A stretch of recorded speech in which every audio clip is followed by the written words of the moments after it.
ስወድ በጣም ነው የምወደው። በጣም ራሴን እሰጣለሁ። በጣም አምናለሁ።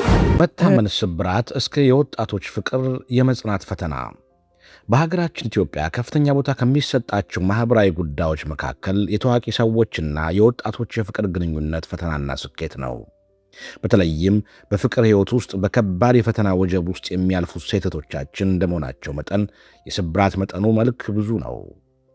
በዚህ ሰሞን ከሰማናቸው አነጋጋሪ ማሳዛኝም ወዲህ ደግሞ የጥንካሬና ተስፋ ምሳሌ የሆኑ ጉዳዮች የወጣቶቹ ቤቲና ሀብታሙ ኢኮኖሚ የፈተነው የፍቅር ግንኙነት ጉዳይ ነው።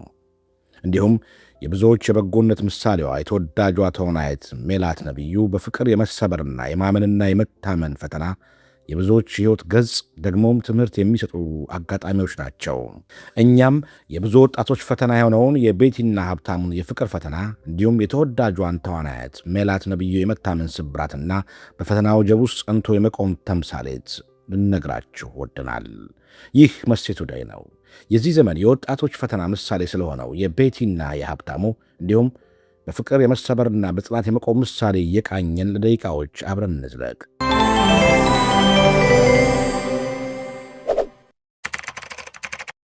የቤቲና የሀብታሙ ታሪክ በአሁኑ ወቅት በሀገራችን በርካታ ወጣቶች የፍቅርና የትዳር ሕይወታቸውን በጽናት ለማስቀጠል የሚያደርጉትን ከባድ ትግል ማሳያ ነው። አሁንማ ብዙ ወጣቶች በፈታኝ የሕይወት ትግል ውስጥ ሆነው ስለ ፍቅርና ስለ ቤተሰብ ስለመመስረት ለማሰብ ሩቅ እየሆነባቸው መሆኑን መታዘብ እምብዛም ከባድ አይደለም። ሀብታሙና ቤቲ የሙዚቃ ዝንባሌ ያላቸው ወጣቶች ናቸው። ሀብታሙ በፋና ላምሮት የሙዚቃ ውድድር ላይ ተሳትፎ አሸናፊ በመሆን የ1 ሚሊዮን ብር ተሸላሚ ለመሆን የበቃ ተስፋ የተጣለበት ድምፃዊ ነበረ። ወጣቶቹ የፍቅር ግንኙነት መስርተው አብረው በመኖርም አንድ ልጅ አፍርተዋል። ነገር ግን በሀገራችን እየተባባሰ የመጣው ከባድ የኢኮኖሚ ጫና የእነዚህን ወጣቶች ሕይወት ፈተና ውስጥ ጣለው። ሀብታሙ ያሸነፈውን 1 ሚሊዮን ብርና ተጨማሪ ብድር በመውሰድ መኪና ገዝቶ በራይድ ንግድ ሥራ ላይ ተሰማርቶ ሕይወታቸውን ለመቀየር ቢሞክርም ሥራው ባሰቡበት መንገድ ሊሄድለት አልቻለም። የኢኮኖሚ ጫናው እየከበደ ሲመጣ መኪናውን በዕዳ ለማስያዝ ተገደደ። በመጨረሻም በአዲስ አበባ ኑሮ ለመቋቋም ሲሳነው ወደ ክፍለ ሀገር ቤተሰቦቹ ዘንድ ለመመለስ ተገደደ። ሀብታሙ የሚያፈቅራትን ቤቲንም የሚሳሳለትን ልጁን ለመንከባከብና የመደገፍ አቅም አጣ። በዚህም ቤቱ የምትሳሳለትን ፍቅረኛዋ ከጎኗ አጣ። እናቷን ለብቻዋ በከባድ ፈተና ውስጥና የሥነ ልቦና መሰበር ውስጥ ለማስተናገድ ተገደደች። ያሳለፈችውን ከባድ ፈተናና የደረሰባትን ስቃይ በቲክቶክ ገጿ ላይ ይፋ ማድረጓን ተከትሎ ጉዳዩ የብዙዎችን ትኩረት ሳበ። በመቀጠልም በሰይፉ በኢቢኤስ ፕሮግራም ላይ ቀርባ ያለፈችበትን የመከራ መንገድ ተናገረች። እኔ ላይ የተፈጠረው ነገር የምር ባላወራው ባላስታውሰው ምናምን ደስ ይለኛል፣ ግን አላቅም አልወጣም መሰለኝ ውስጤ። ብዙዎች ታሪኩን ከሰሙ በኋላ ሁለቱ ወጣቶች መታረቅ እንዳለባቸውና ሕፃኑ ልጅ አባት ማጣት እንደሌለበት ጥሪ ያቀረቡ። ሀብታሙን ቀርቦ ያጋጠመውን ከፍተኛ የኢኮኖሚ ፈተና፣ ልጁንና የሚወዳትን ቤቲ መርዳት ባለመቻሉ ያሳለፈውን ሕመም በግልጽ ተናገረ። በጣም ነው የምወዳት። እኔ ብዙ ነገር አሳልፌያለሁ። በእኔ ላይፍ ውስጥ ብዙ ነገር አሳልፌያለሁ። ግን እኔ እሷን ከድቼ አይደለም፣ ልጄን ከድቼ አይደለም። ይህ የቤቲና የሀብታሙ ታሪክ ዛሬ በኢትዮጵያ የሚኖሩ በርካታ ወጣቶች እየገጠማቸው ላለው እውነተኛ ማኅበራዊና ምጣኔ ሀብታዊ ቀውስ ትልቅ ማሳያ ነው። በአሁኑ ወቅት በርካታ ወጣቶች በፍቅርና በትዳር ሕይወታቸው ውስጥ በደስታ መኖር ቢፈልጉም የኢኮኖሚ አለመረጋጋቱ ከፍተኛ ጫና ውስጥ እንዲገቡ እያደረጋቸው ይገኛል። ነገር ግን የቤቲና የሀብታሙ ታሪክ የሚያበቃው በመለያየት አይደለም።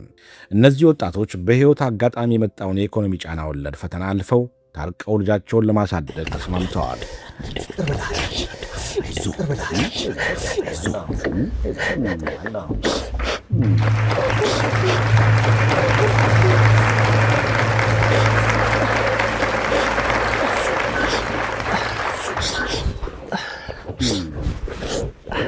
ይህ እርቅ ምናልባትም ወደፊት እንደገና አብረው ወደ ተሳካ የትዳር ሕይወት የሚመለሱበት መንገድ እንደሚከፍትላቸው ተስፋ ይደረጋል።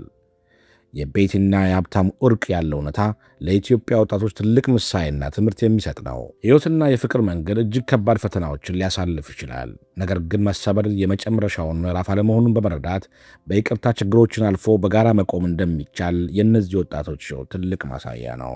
የእነዚህ ወጣቶች ታሪክ በብዙዎቻችን ልብ ውስጥ ትልቅ ትምህርት ጥሎ አልፏል። ከዚሁ በአጋጣሚ የተማርናቸው ዋና ዋና ነጥቦች የቤተልሔም የጀግንነትና የልብ ስፋት፣ ልጅ በሚወለድበትና የእናትነት ፈተና በበዛበት ወቅት ያንን ሁሉ መከራ ብቻዋን አልፋ ዛሬ ላይ በልቧ ምንም በቀል ሳይኖራት ይቅርታ ማድረጓ የዚህ ዘመን ብርቅዬ የጀግና ሴት ምሳሌ ያደርጋታል። የስህተት ዕውቅናና ይቅርታ። ሀብታሙ በወቅቱ ከአቅም በላይ በሆነ ምክንያት አጠገቧ ባይኖርም ስህተቱን አምኖ ይቅርታ ለመጠየቅ መድፈሩ የፍቅር እውነተኛ ጥንካሬ ያሳያል። ይህ መሴቱ ላይ ነው።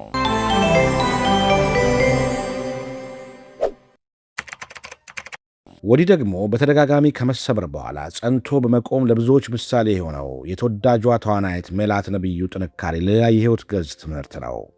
ሜላት ነብዩ ቆይታ ከአምለሰት ጋር ፖድካስት ላይ በመቅረብ ስለ ፍቅር ሕይወቷና ልጆቿን ብቻዋን ማሳደግ ምን ያህል ከባድ እንደሆነ ተናግራለች።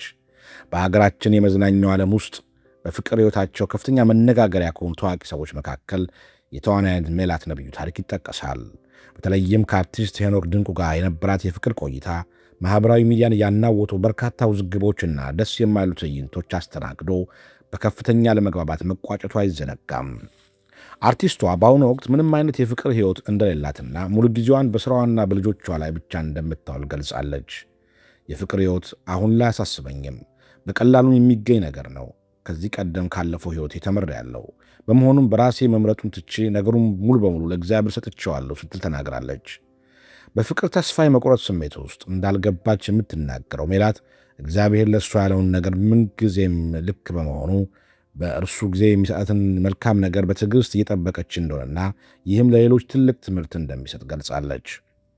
ሜላት ከሄኖክ ድንቁ ጋር በነበራት ግንኙነት የሰበረውን ልቧን ጠግና ሕማሟን ውጣ አዲስ ሕይወት ለመጀመርና የትዳር ዓለም ውስጥ ለመግባት በሞከረችበት ወቅት እንኳ በርካታ ልብ የሚሰብሩና ያልተረጋገጡ ወሬዎች ከበዋት ነበረ። ነገር ግን የማትሰበረው ሜላት አሁንም አልተንበረከከችም። በሕይወቷ ያጋጠማትን ፈተናዎችና የደረሰባትን ጉዳት እንደ ጠባሳ እያየች ከመቆዘም ይልቅ ሙሉ ትኩረቷን በእናትነቷና በልጆቿና ሥራዋ ላይ አድርጋ በሙሉ ጥንካሬ ወደፊት እየተራመደች ነው። ሜላት ፍቅር ይዞሽ ያውቃል ወይ ተብላ ስትጠየቅ በቅንነት እንዲህ ስትል መለሰች። አዎ ፍቅር ይዞኝ ያውቃል። በእኔ ዘንድ የሚይዘኝ ፍቅር ምግብ የሚከለክል ወይም ራስን የሚያስጠላ አይነት አይደለም። እኔ ስወድ በጣም ነው የምወደው። ራሴን ሙሉ በሙሉ እሰጣለሁ። በጣም አምናለሁ። ነገር ግን ከዛ ሁሉ በኋላ ነገሩ ሳይሆን ሲቀር እግዚአብሔር አልፈቀደውም ብዬ መስመሬን ይዤ እሄዳለሁ ትላለች። ይሄ ምግብ የሚከለክለው አይነት ፍቅር ይዞኝ ያውቃል። ፍቅር ይዞኝ ያውቃል። ኦፍኮርስ ይዞኝ ያውቃል። ግን ይሄ በጣም ምግብ የሚከለክል አይነትና ራስን የሚያስጥል አይነት ፍቅር አይደለም የሚይዘኝ። ሜላት እንደምትናገረው ከሆነ የፍቅር ሕይወቷ እንዲህ ጎልቶና ወጥቶ እንዲወራ ያደረገው የግንኙነቱ መኖር ብቻ አልነበረም። ከግንኙነቱ ጋር ተያይዞ የመጡት በርካታ ያልተጠበቁ ማኅበራዊ ሚዲያ ላይ የተፈጠሩት የወሬ መናፈስ ጭምር እንጂ። የማኅበራዊ ሚዲያን ፈተና ስትገልጽ የተፈጠረውን ነገር ተቋጥሮ መቆም በተለይ ለሴት ልጅ በጣም ከባድ ነበረ የምትለው ሜላት በቀደመው የፍቅር አጋሯ ሄኖክ ድንቁ ከሌሎች ሴቶች ጋር ስሙ ባሉታዊ መልክ ይነሳ ስለነበረ አብሮ የመኖር ጉዞው እጅግ ፈታኝ እንደነበረም አልሸሸገችም። በወቅቱ ማኅበራዊ ሚዲያው በሁለት የተከፈለ እንደነበረ ታስታውሳለች። በአንድ ወገን እንዴት እንደዛ አይነት ሴቶችን የበደለ ወንድ ጋር አብረሽ ትሆኛለሽ ብለው የሚወቅሷት የነበሩ አሉ። በሌላ በኩል በእንደዚህ አይነት አስቸጋሪ ሁኔታ ውስጥ እንኳ ጥንካሬሽን አሳይቶናል በማለት ከጎኗ የቆሙት በርካቶች ነበሩ።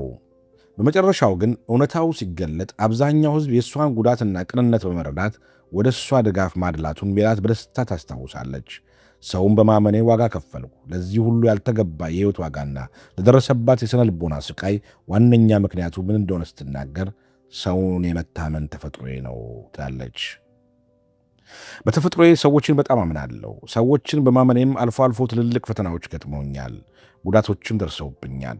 አሁን ሁኜ ወደኋላ ሳስበው ራሴን ምን ነው ሰውን ባታምኝ ጥሩ ነበር እላታለሁ። መጽሐፉም ቢሆን እግዚአብሔር አምነሽ ሰውን ውደጂ ነው የሚለው፣ ሰውን ውደጂው እንጂ አትመኙ ይላል። በዛ ዕድሜ ግን የነበረኝ አስተሳሰብ ይኸው ነበረ በማለት በቁጭትና በብስለት የሕይወት ትምህርቷን አካፍላለች። ሕይወት ልጥለን ትችላለች። ሰዎች ልባችን ሊሰብሩትና እምነታችን ሊያደማሙት ይችላሉ። የሜላት ነብዩ የፍቅር ፈተና የሚያስተምረን ትልቁ ነገር ቢኖር መሰበር የመጨረሻው ምዕራፍ አለመሆኑን ነው።